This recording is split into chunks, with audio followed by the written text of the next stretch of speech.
ठाकुर का कुआं वाली कविता ओम प्रकाश वाल्मीकि की रचना है, जो उस दौर में लिखी गई जब शोषकों और शोषितों के ऊपर में एक बड़ी राष्ट्रीय बहस चल रही थी। पर बिहार में ये कविता इन दिनों काफी ज्यादा सरगर्मी से बोली और सुनी जा रही है और इसकी शुरुआत की है राजद के राज्यसभा सांसद मनोज झा। नमस्कार, मेरा नाम अनूप नारायण सिंह है और आप बिहार टॉप देख रहे हैं। ठाकुर यानी राजपूत बिहार की राजनीति ने स्वर्ण जातियों में एक ऐसी जाति जो राजनीतिक रूप से काफी एग्रेसिव है, और क्यों ठाकुरों पर कविता सुनाए जाने के बाद मनोज झा के समर्थन में कोई भी राजनीतिक दल नहीं आ रहा है।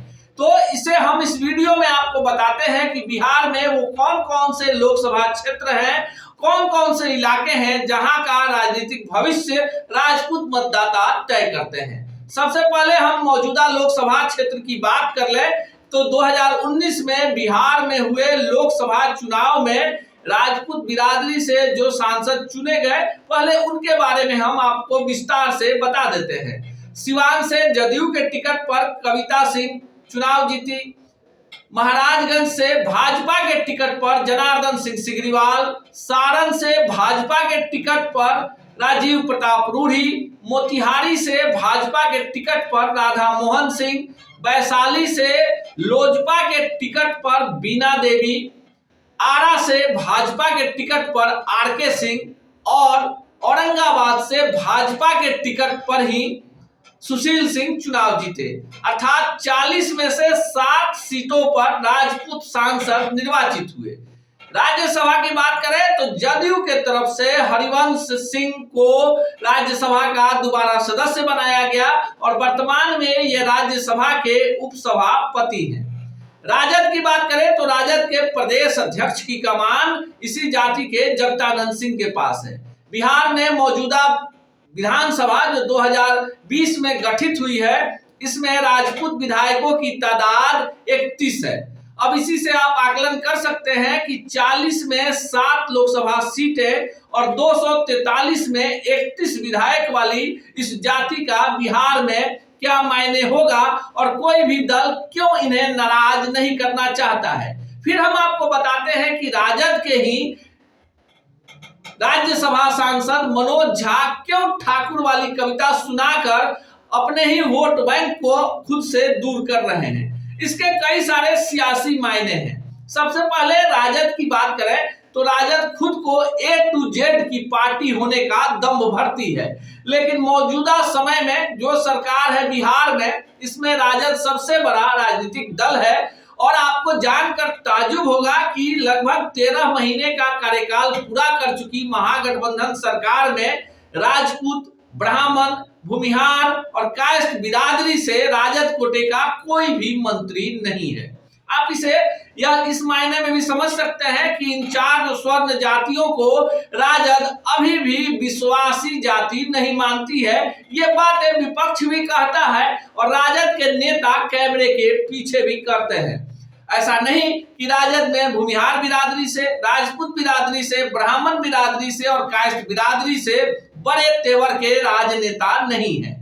मौजूदा समय में राजपूतों के जितने भी दबंग छवि के नेता हैं, तमाम राजद में है। बात चाहे प्रभुनाथ सिंह के परिवार की करे या आनंद मोहन की, बात चाहे रामा सिंह की करे या डॉक्टर सुनील कुमार सिंह की, कई सारे इलाकों में जो राजपूत बहुल है वहां पर जो बड़े नेता हैं राजद में है।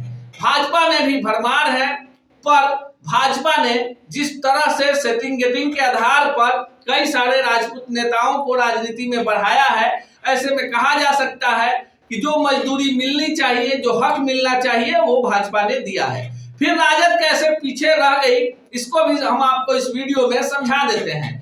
राजद के प्रदेश अध्यक्ष की कुर्सी जगदानंद सिंह को सौंपी गई है। जगदानंद सिंह के पुत्र सुधाकर सिंह को अगस्त 2022 में बने महागठबंधन सरकार में कृषि मंत्री बनाया गया था, पर नीतीश कुमार के ढुलमुल रवैये पर कई बार सवाल उठाकर सुधाकर सिंह मंत्रिमंडल से बाहर हो गए।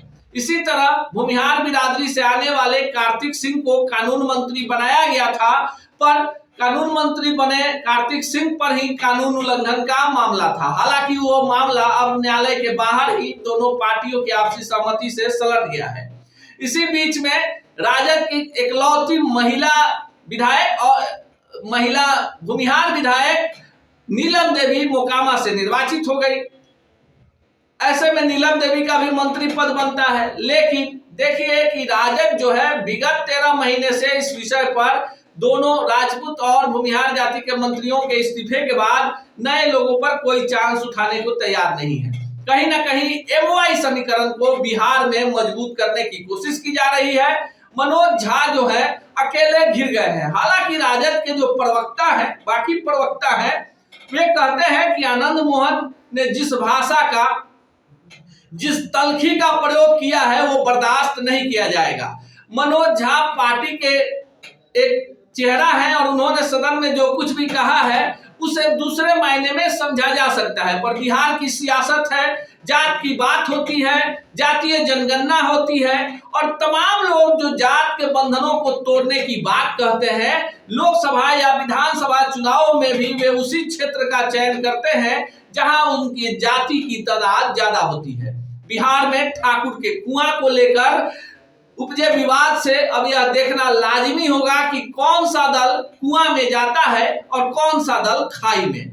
लेकिन एक बात तो साफ है कि लोकसभा चुनाव के ठीक पहले ठाकुर पर हुए विवाद से कहीं ना कहीं राजद का एक बड़ा वोट बैंक आहत हुआ है।